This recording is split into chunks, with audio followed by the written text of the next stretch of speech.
Radio Play Comics is meant to adapt the stories mostly of great unadapted old and forgotten comics from the past. I use voice acting and narration to abridge the work as much as possible without lessening its impact, and to bring these stories to life the best way I can. Please enjoy. Hi, I'm Nick, and welcome to the Fusion Space for today's episode of Radio Play Comics, Indiana Jones and the Golden Fleece. This will kick off a small series of Indy episodes to celebrate the release of the 5th Indiana Jones movie. There are a fair amount of Indy comics, and other than Fate of Atlantis, none of these stories are available in any other format. There are three main eras of Indy comics, firstly an ongoing series Marvel made in the 80s, then a bunch of limited series from Dark Horse in the 90s, which Golden Fleece is from, and then some more modern comics that came out along with Kingdom of the Crystal Skull, also from Dark Horse but with a very different art style.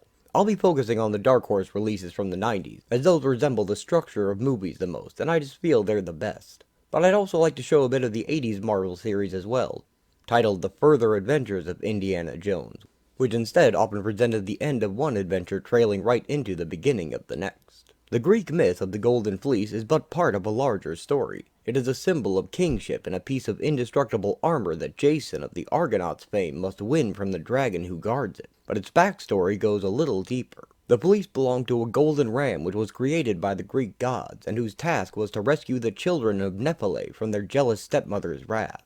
Even after her own death, a shade of Nephele sent the ram to bring her son Phrixus and daughter Hele to safety across the sea in Colchis. Hele fell over the sea, creating the chain of islands now known as Hellespont, but the ram saved the boy, who then sacrificed the ram to Zeus to thank the gods, and it became the constellation known as Ares.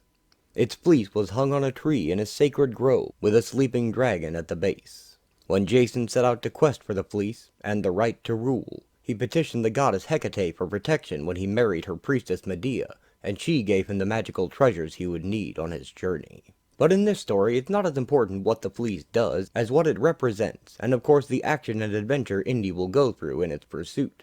Beginning during the British evacuation of Turkey, just as the Germans were storming in 1941. Indy finds a clue to the ancient fleece and narrowly escapes the Germans with a local pregnant woman needing rescue, who is both tougher and more useful than she looks. Together they pursue a cult to the mythical grove of the Golden Fleece with the aim of reconsecrating it, and according to legend, whoever holds the fleece is guaranteed victory in war. But what of the sleeping dragon? Does it still stand guard? It's all Indy can do to hang on to his hat as reality and myth collide in an explosive climax.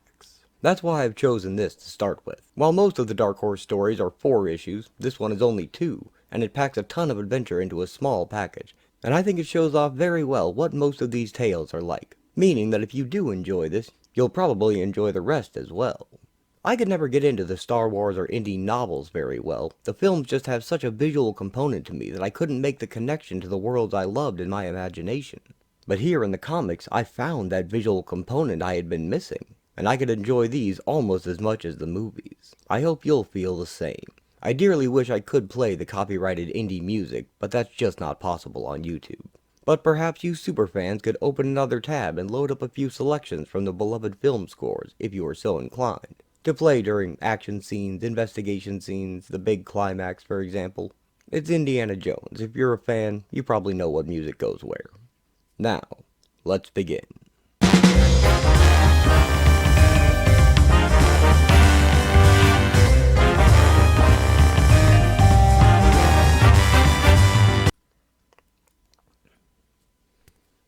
High on a snowy mountain, a group of robed cultists make their way to a tree, along with a ram.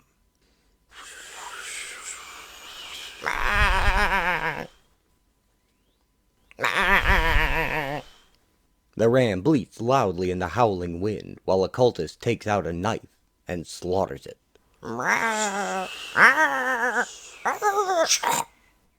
The animal's hot blood hisses as it lands in the snow.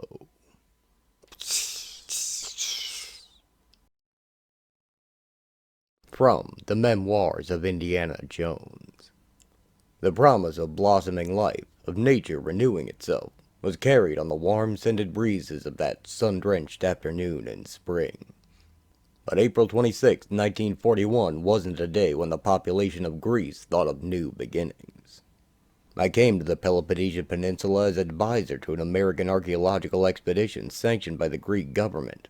Talk about bad timing. In recent weeks, the Nazi war machine had swept south across the countryside, mercilessly driving back newly arrived British defensive forces. Now, it was our turn. Indy and his fellow academics are driven to a waiting boat in a truck with the British soldiers, as they wade into the water en masse to board their own transports.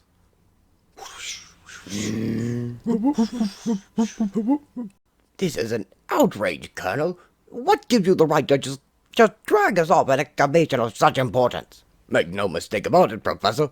The British Army doesn't enjoy playing wet nurse to a pack of grave-digging academics. Grave diggers?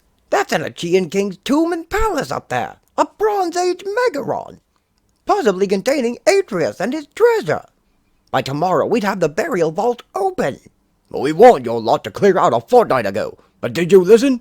Well, now you have to go. By morning, there'll be Germans swarming all over these hills. Dr. Jones, talk some sense into this idiot. I suggest we do as the man says. But, the site is completely exposed. All of our work will fall into the hands of those damned Nazis.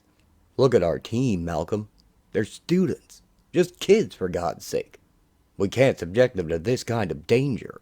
The truck rolls to a stop, and the back is opened. Perhaps if we left a skeleton crew behind. I haven't got the time for this. I've got about 5,000 troops to evacuate. Take care of business, Colonel. I'll get this bunch onto the landing craft. Let's go. Hit the beach. Hustle. The students pile out and join the rush of soldiers. No, I won't do it. I'm bitterly disappointed in you, Dr. Jones, putting petty politics before your profession. Malcolm, look out! Junkers! Suddenly, German planes swoop down from the sky, strafing the beach with bombs.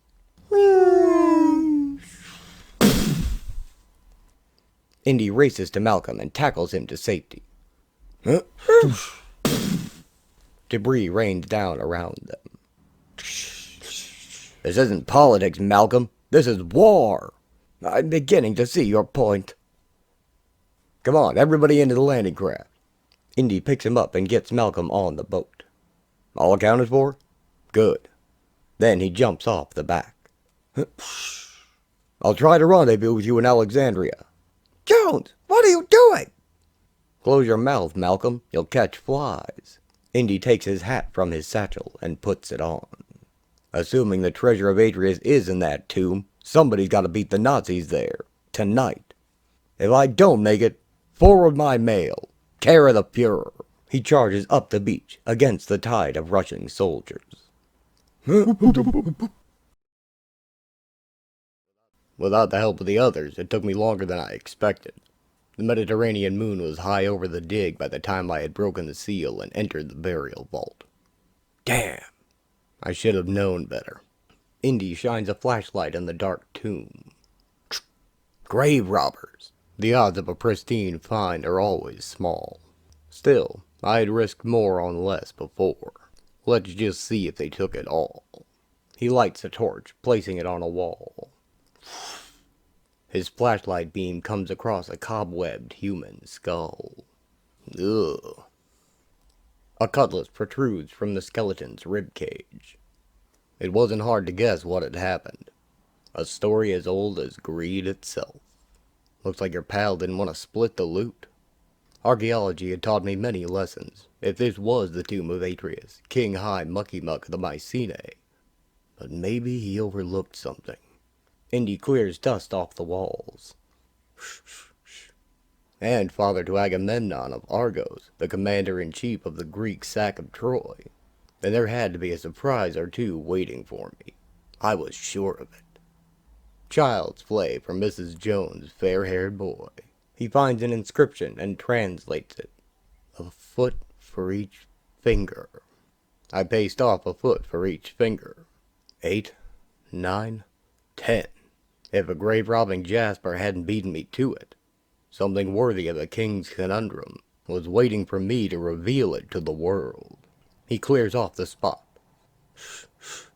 Indy takes the sword and fits it into a space between the stones on the floor. I just needed a little help to coax it into the light. He begins to pry, but the blade snaps off. The stubborn stone was as unyielding as the conquering Mycenae themselves. But I was determined to uncover their precious secret. Indy jams the remaining blade into the space and pries the stone loose.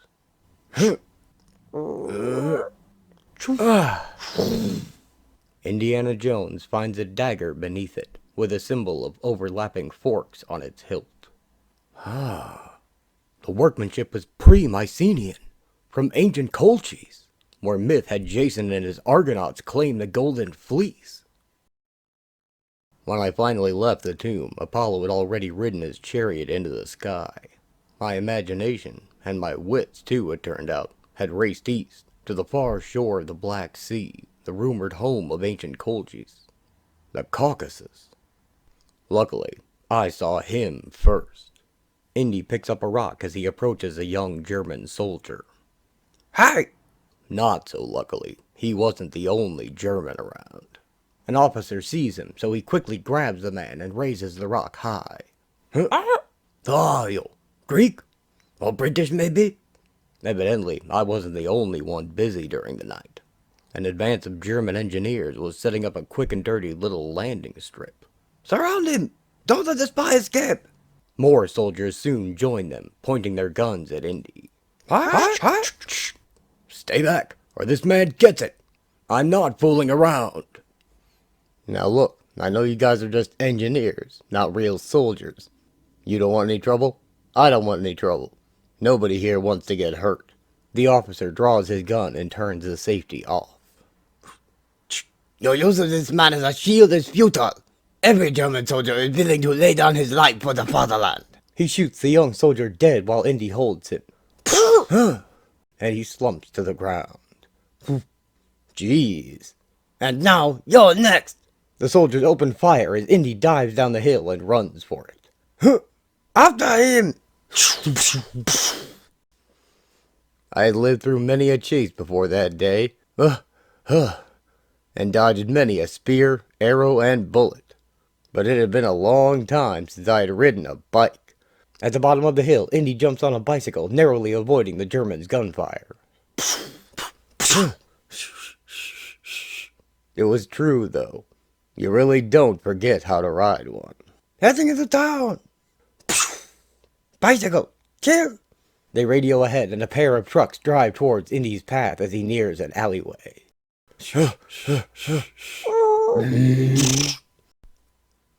He makes it through just before the trucks collide and explode. In fact, there are ideal moments when it can be quite exhilarating. Another soldier fires, hitting a post as he passes it. This way! Yes. On a good slope, you can build up a real head of steam. Indy outraces him, but while looking back, his bike goes down a flight of stairs. Of course, an occasional bump or rut should be expected, and carefully adjusted for. These and other annoying obstacles are par for the course. The soldiers rush in and find the broken bike. While nearby, Indy finds only a dead end full of large barrels. Damn. Over here! Hey! This hound smells the fox going to ground. The hunt is near ended. The German officer finds a young woman in a window. Young mate, are you alone here? We are looking for a man. Maybe you have seen him. When did you last see a man? Drag her out. Her door is kicked in and she is brought out, revealing that she is far along in her pregnancy. It would seem she's been with a man at least once within the last 8 months, Commander. Don't stand there like geese. Remember that you are soldiers under my command. Civilian spies will be executed, as will all members of any household which harbors such criminals. After a quick search of her place, the soldiers move on. In the course of my travels, I've spent time in saunas, steam rooms, mineral springs. The young woman removed the lid of the barrel. Get out! Quickly! Quickly! They might be coming back! But bathing in olive oil was an entirely new experience. Indy emerges from within it. You speak English? Sure. Papa, he's dead now. He had a little cargo plane. business with lots of countries. I pick up languages. I am Omphale Kapos. And you? British? American, Dr. Jones, Barnett College, but Indy will do just fine. Look, you really helped me, Omphale. Thanks. I'm grateful. Now you got to get out of Greece, right? Good. I go with you. She quickly packs a bag. Whoa, wait a minute. What about your husband? Him? Pa. Gone. Deserted army. He's a weasel. Real son of a bitch. Yeah, you got a command of the language, all right. Hey, you think I want to have my baby here? In land that is, occupied with Nazis? Look, I don't know about this. Omphale pulls Indy by the hand. Come, maybe we find a fishing boat. The two would-be refugees look over the wreckage by the waterside. Fat chance. Everything's been strafed or bombed. Looks like the Germans have done their usual thorough job. Okay, you stay here. Keep out of sight. I'll go down there and see if maybe something can be salvaged. Be careful. In retrospect, I'd like to say that I'd had the feeling I was being watched. Maybe for weeks, and at this moment more than ever. But I can't. Indy picks his way among the broken hulls of boats. Nothing. Hindsight is golden. Maybe I should have known they were sneaking up on me. What? But I didn't. Suddenly he is dogpiled by cultists. Hey! These goons in their bathrobes were all over me, shrieking in frenzy, frothing at the mouth. My Turkish is rusty, but I caught some snatches. There is it. Hope of the Empire. He kicks one away as the others search him. Jewel of salvation. They find the dagger from the tomb in his satchel. Blade of reconsecrating. For the Dark One. For the Goddess. It is raised above him. Shing! And Indy sees the symbol on the dagger's hilt is also on the cultist's arm. For Hecate and the Fleece. The cultist holding Indy is shot. Omphale holds a smoking gun. Get away from him. Let him be. Now! I will kill you. I swear it. And the cultists run away as she rushes to him. Are you all right? Who were they? Dunno. Not Nazis. Turks. They took the knife. Damn. I once promised myself that nobody would ever snatch a museum artifact from me again. I'm getting too old for this. Look! A seaplane under camouflage netting. The cultist plane takes off. They're flying over Aegean. Northeast? Istanbul? I'm going after them. I had a friend in Istanbul. He was a world-class authority on the Golden Fleece and all its lore. Was this coincidence? Serendipity? Fate? In the end, what did it matter? How? Omphale, I don't know how to thank you. You've saved me. Saved me twice. I'm sorry, but what I've got in mind is just too risky to drag a pregnant woman along. Indiana Jones leaves her behind in the town. He returns to the Germans' makeshift airstrip. Figured these boys would still be at the dig. Indy sneaks up on a mechanic and knocks him out with a wrench. Intruder! Intruder! The alerted guard is hit from behind as Indy ducks his wild shot. Omphale stands over him with a branch. That's 3 times. This is getting to be a habit. What are you doing here? Didn't I say... I'm flying out of Greece. She climbed onto a fighter plane. This is too dangerous. Get down from there. And if you want to come with me, you better, how do you say, shake a foot. Oh, cripes. Move over. It's okay. I already got the stick. Indy joins her in the cockpit, and they take off as the soldiers fire at the escaping plane. You can fly? I told you, Papa had cargo plane. I sit on his lap. We're in luck. No sign of pursuit. So far, so good. You know, I am wondering, Indy, what kind of name is that? Indy. It's short for Indiana. Indiana? Why would parents name child Indiana? What were they thinking? Isn't that American province? State. We call them states. Indiana is a nickname. Stupid nickname. Look, there is seaplane. Bingo. They can't match our speed. We'll catch up in a couple of... Suddenly, 3 fighter planes appear behind them and begin to fire their machine guns.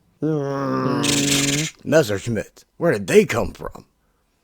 It's their advantage. See if you can get on top. Get above them. Omphale drives the plane into a dive. No, no, no! Are you nuts? I said get above! Oh, wait. This is better. Indy returns fire from the plane's turret gun, blowing up one of their pursuers. That was beautiful, Omphale. Bullets impact along their fuselage. Now do something else. Hold on. Omphale spins the plane, avoiding more fire. Your papa taught you how to barrel roll? I am brotherless. He had no choice.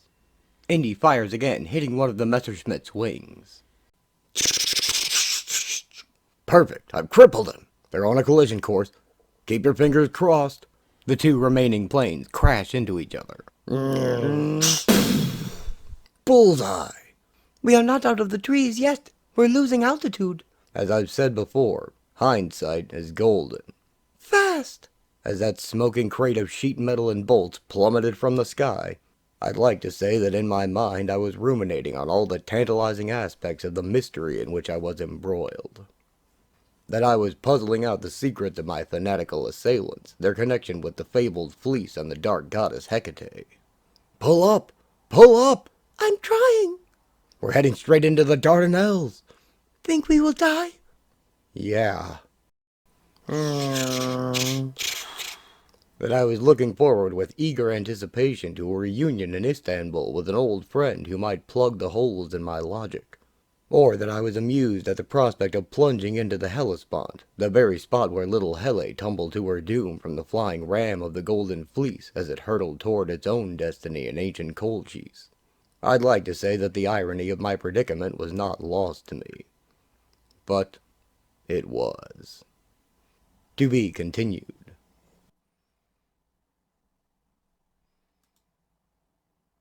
Do you have any control? Control I got there too much ouzo. But, you know, ouzo is like mother's milk to me. Just don't hit the cliffs, or the rocks, or the water. You shut down, or I make you fly, Indy. Omphale veers the plane away from the cliffside.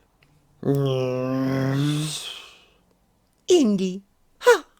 Indy is stupid name. She briefly touches down in the water. I should have known then that some great hand was at work. That's it! That's it! Omphale, you've done it! You put out the fire! Of course. I am one tough cracker. You mean tough cookie. Yes, Omphale, you are. You bet. The plane levels off. But I didn't care why I was still alive. Only that I was alive. Omphale, I don't know how you'd nursed this crate this far. That's Istanbul, dead ahead. You speak English good, Indy, but words you choose are bad. Get us out of this in one piece and you can pick any words you want. Hold on. The plane splashes down near the shoreline. Istanbul, the Occident, the Orient, a nexus of history. A cornucopia of intrigues and antiquities. Indy helps Omphale out of the sinking plane. Was good landing. We still live. But what now, Indy? Look up an old friend, Omphale. Knowing the Dutchman, Don most likely had a finger in every pie. And hopefully an answer or two for me. Indy, it is an astonishing coincidence that you should show up on my doorstep at this moment with such news. The sigils, the one on the stolen blade and the one on your assailant's arm, represent the expectant soul, its arms outstretched, intersecting descending salvation. The marks have 2 things in common, the cult of Hecate and the Golden Fleece. That much I can guess. Look, Don, you've been studying the fleece as long as I've known you. What's a myth got to do with this business? Was the Ark of the Covenant a myth? Or the Holy Grail? Are you, like Indy, how do you say it, an Archaeopteryx, Mr. Van Regen? The word's archaeologist, Omphale. Don is an antiques dealer. What you might call a gifted amateur. Sometimes we amateurs stumble across bits of information the professionals have overlooked. Tell me, Indy, what do you know of Hecate? Hecate, one of the names for the ancient goddess. She was symbolized by the crossroads, taught sorcery, was associated with death. And life. She is also the mother, earth, fertility. It was Hecate, disguised as the shade of Nephele, who created a magical golden ram to save the children Phrixus and Hele, the same ram that was later sacrificed by the ancient Colchians. A huge serpent was supposed to have guarded the tree where they hung the fleece. Don shows them a painting of the golden ram in flight. The Golden Fleece, yes. Ageless, indestructible. I believe its mystical powers ensured victory to any empire that possessed it. When Jason stole the fleece and returned to Greece, the warlike Mycenaean civilization flourished. But through deceit and betrayal, the fleece eventually slipped away from the Greeks. Over the centuries, it passed to the Romans, the Byzantines, and finally into the hands of the Ottoman Empire. Then in the 16th century, something horrible occurred. Suleiman's successor, an indolent drunkard called Selen the Salt, became enraged at the crying of the youngest child in the harem. And a depiction of an opulent throne room full of concubines. He smothered the infant with the fleece of the ram. Omphale looks at the book in horror, her hand on her own baby. Ah! The Golden Fleece had been desecrated. It ceased to exert its mystical influence. After that, it was all downhill for the Ottoman Empire. The useless fleece was forgotten, probably chucked into some dusty storeroom in Topkapi Palace. And here it remains, here in Istanbul, the crossroads of the world. I'm certain of it. I've spent years gathering information, trying to track it down, and I will obtain it. Nothing must stand between me and the Golden Fleece. Look at this. Don shows Indy a photograph of the supposed fleece. Taken in the 20s at an auction of extraneous odds and ends from the palace. I've accounted for every piece sold. Long hours identifying the objects, combing old shops in the city, patiently tracing each item to its current owner. Every piece, except this one. A ram's fleece. And I've learned I'm not the only one searching. The cult of Hecate wants it badly. What is this cult? An abomination to Hecate. A group of radical Turks displeased with the fate of their country. Ruthless young fanatics obsessed with witchcraft. They yearn for the old days, for the glory of the Ottomans. While the rest of the world is preoccupied with the war, they intend to restore the empire with the aid of the fleece. But you said the fleece is desecrated. Useless. Ah, yes, quite true. Unless it is reconsecrated in a ritual performed at the site of the golden ram's slaughter in Colchis. A ritual that requires a key component, the instrument of the ram's death, long rumored to have been buried with a certain Bronze Age king. The knife from Atreus' tomb. Indy, they let you do their work for them. For once, Omphale insisted that she remain behind. Maybe she thought I'd be safe with Don looking after me. Maybe she was just tired. At any rate, I wasn't about to argue. We had to find that fleece before the cult beat us to it. Don had run into his share of dead ends. I had an idea. Don holds a flashlight while Indy rifles through a box of papers. Indy, do you think this is wise? Maybe something here will point us in the right direction. But bribing an official in the Hall of Records, for God's sake. It's dangerous. The city is crawling with spies and counter-spies. It's a boiling pot. I'm sure the government could care less about the transcript of a 20-year-old auction. Hold that light a little higher. The government may not care, but you can wager any it the secret police are interested in us. The cult has people on the inside. I am known to them. Hold on. What's this? Look familiar? Yes, I recognize the description of the pieces. We found it. What's it say about the fleece? Is it listed? Wait a moment. I don't see. Huh? Men with guns rush into the room, already firing. Mnet, what did I tell you? No one can be trusted. Just shut up and move! Up the stairs, quick! Get to the roof! Indy shoves over a shelf of boxes onto them. Indy, the door's locked. Force it, damn it! An agent grabs his foot on the stairs, but Indy kicks him off. Break it open! It won't budge. You spend too much time in an armchair, Dan. One side. The agent aims his gun as Indy and Don race towards the building's edge. Indy, we're running out of roof. So what? It's too steep. I'm slipping. Me too. Okay, give me a second to think of something. Indy uncoils his whip in midair. Oh, God! Indy, help! All right. Keep your shirt on. It lashes onto a post. And Indy grabs Don's hand as he falls.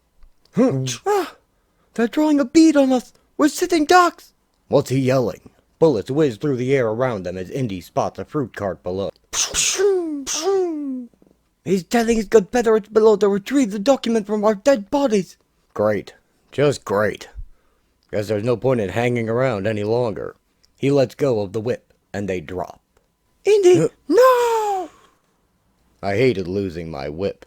It was almost a part of me. I never dreamed how it would return. Indy and Don land safely in the cart full of watermelons. And the horse it's yoked to takes off. Stop! Melon thief! Hey, I got it. Are you okay? Aside from the seeds in my teeth. It seemed those Emniad boys really wanted that piece of paper I had in my pocket. The agents attacked the fruit sellers. You idiots! You let them get away! The two scholars hide out under a bridge. When we finally got a chance to study the auction invoice. It's not here. Nothing. No mention of the police. But it's clearly there in my photograph. What can it mean, Indy? Beats me. But maybe this gentleman has a clue. Secretary of the auction, Mehmed Sapa. Well, I'll be darned. We collected on Fale. At this point, it wasn't safe to leave her alone at the apartment. Then wound our way through the maze of merchant houses in the Bioglu district. Turned out this Mehmed Sarper, who recorded the transactions of an auction a generation back, was known to Don. That's his shop. Deals a lot of old junk. I've been there dozens of times and never had the slightest idea he could be of help. Maybe. Let's find out. Hello, Mehmed. Don Van Rodian, my comrade from the rainy north. Where have you been these many moons? I have missed our talks. I want to talk now, Mehmed, about something that happened 20 years ago. 20 years ago is a long time, my friend. 20 years ago, all this, these antiques, was a mere sideline for me. 20 years ago, I was going to be a famous painter. I would set the world afire. Ha! Indiana Jones notices a portrait on the wall. And now look at me. The nights and days are a hasty pageant that flies on wings of quicksilver. I am a dusty old man, crumbling among his dusty old objects. Think back. You were secretary at an auction. Trivial pieces from the Empire. There were so many auctions in those days. Veils of time obscure the memory. This particular auction included an item, a fleece, a ram's fleece. Please, this is important. Do you know what? This is funny. I know exactly of which you speak. I remember very well. Where is it? What happened to the fleece? Where did it go? Nowhere. It went unsold. No one wanted to buy such a moth-eaten old thing. I took it home with me. That is why I remember. Indy gasps, carefully taking the painting down. I used the backside for a canvas, for a beautiful portrait. There it hangs. He gives Don a huge grin. And that is the kind of painter Allah made me. For still, after all this time, all these long years, no one wants to buy. They both shove handfuls of money into Mehmed's face. Huh? Back at Don's home, the ancient treasure is laid out on a table. Our best bet was to go into hiding with the thing, figure out a way to deal with the cult. But Don insisted we return briefly to his apartment. There were books he needed, and besides, he wanted to make sure. The Golden Fleece. We've tried burning it, lacerating it, and it resists all our attempts. It is indestructible. It's the real thing. An unbelievable find. I'm trembling. Don pops the cork on a bottle of champagne. We must celebrate. Don, this isn't the time. The cult is on to us. We should... Nonsense. There's always time for champagne. We must toast this spectacular discovery. As he pours it into 3 glasses, 2 small pills also fall from his hand. Oh, Indy, I am so happy for you. Omphale kisses Indy with joy. Ugh, the baby kicked. That feels so weird. You're weird. Weird is your name. Indy. Pa. Let's drink to the Golden Fleece. Imagine the stuff of mythology, tangible, actual, mine. Yours? Now, wait a minute, Don. It's got to go to a museum or university, safely out of the reach of... Don shoves Indy onto a couch. Shut up and sit down. Oh. Omphale slumps down next to him. What's the matter, Indy? Having trouble moving? A simple paralytic, that's all. Nothing to worry about. It's against my better judgment, but I won't kill you. You and your headstrong lady will recover. But by that time, I'll be long gone. With the fleece. I spoke of coincidence. What a silly notion. Nothing is coincidence. Everything is directed. These events, every weave in the web of the fates, has been for a purpose. The goddess has given the fleece to me. The mother will protect me. I'll bide my time. The cult of Hecate will come to see the sense of the design. The sacrificial blade will also pass into my hands. And then, gods only know. But I see you two are beyond the point of comprehension. I can only offer you my heartfelt thanks, Indy. Darkness overtakes them as Don takes his leave with the fleece. How long were we out? Who knows? Too long. I feel sick. Indy struggles to his feet. That idiot. Got to catch him. I knew it was hopeless. We stumbled down those stairs, hoping to find... what? Surely not Don. He'd had too much of a head start. But find him we did. They see Don's corpse at the bottom of the stairs. Oh, the cult. Strangled with my whip. You fool. Indy retrieves his whip. They've got the blade and the fleece now. Already on their way to Colgis to invoke the goddess, no doubt. What they are doing is wrong. We will follow. We'll stop them. No, Fale. I'll go. You can't come with me this time. I'm putting my foot down. I still don't know who was more stubborn, Omphale or the mules she used. I ought to have my head examined. Indiana Jones and Omphale's path from Istanbul to Colchis is shown as a red line across the map, which mirrors Jason's journey to reach the Golden Fleece. I do know she was the tougher of the three. While crossing a rope bridge, one of the mules falls through, and Indy narrowly saves Omphale from following after it. Don't move, and don't let go! Tougher than most men I've met, and I've met a few. Up there somewhere lies ancient Colchis. They start up a rocky mountain path, soon meeting an old man coming down. If we're on the right track, the locals are going to have some hint. This old-timer might know something. Hecate? Her valley is not far. Later. These runes have been here for millennia. This is the way. The old man was right. I am feeling shadows on my heart here. As Indy and Omphale crest the next hill, the sky erupts into a chaotic windstorm. Indy? Stick close. There are old powers at work here. Sweet Madonna! My God! Soon they find themselves trudging through deep snow against the harsh wind. Indy, it is still spring! How can this be? The fleece was desecrated. Its valley is cursed. With that twisted cult trying to reconsecrate the fleece, there's no telling what forces will be set loose. Oh. Did you hear something? No, Indy. I hear only the howl of the wind.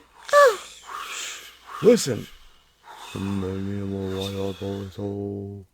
It was a sound that even at its quietest raised the hackles on the back of my neck. Made my heart pound, and my skin want to crawl right off my bones. Indy sees the cultist ahead, chanting while stabbing the king's dagger into the Golden Fleece, hung on a tree, and he starts towards them. Even over the storm, it wasn't hard to ferret out. Omphale did all she could by herself. Something's wrong! Suddenly, Omphale collapses as she goes into labor. But the time came when she needed me. Indy! Damn! I could hear the terror in her voice, but I was busy trying to save the world. I had no choice. I couldn't abandon her. Indy! I'm coming! Indy turns back, but the cultists have noticed him, and two approach. I'm here, Omphale. Baby, it's not right. It's turned. The kid wanted out, and it needed my help. I didn't have time to argue the sanctity of motherhood with a couple of ghouls. Indy socks the cultist in the face hard enough to knock his head into the one behind him. So I tried to make my full intentions convincing. They back off, leaving him to tend to the wailing woman. Omphale needed a miracle. God knows she deserved one. He lays his jacket down to catch the baby. Okay, I'm going to turn the baby. Omphale, hang on.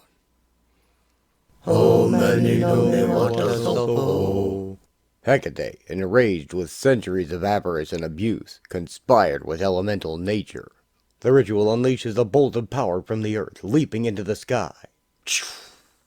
Delivered of fire by its agent, air. Omphale's wails are lost in the howling wind. Channeled from earth through frozen water. The cultists run as the ground bursts open. And gave birth to twin powers.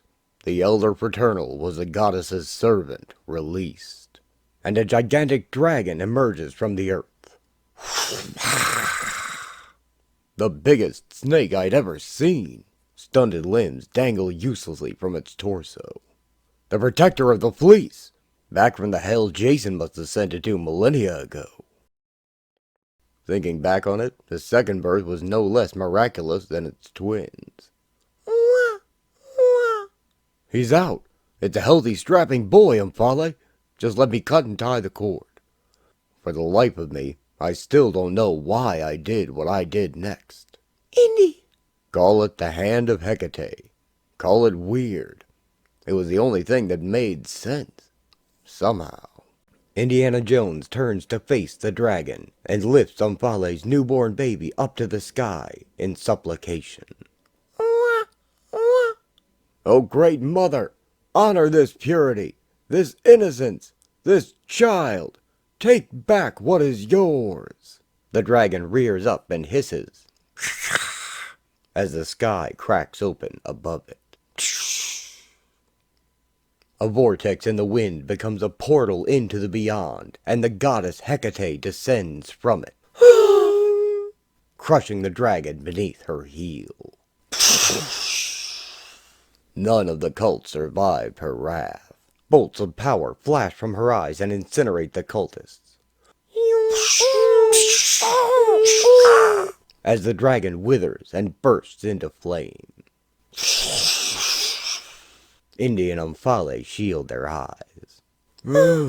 Even though the fleece was reconsecrated, its pure innocence restored. The golden fleece gleams, shining with brilliant light.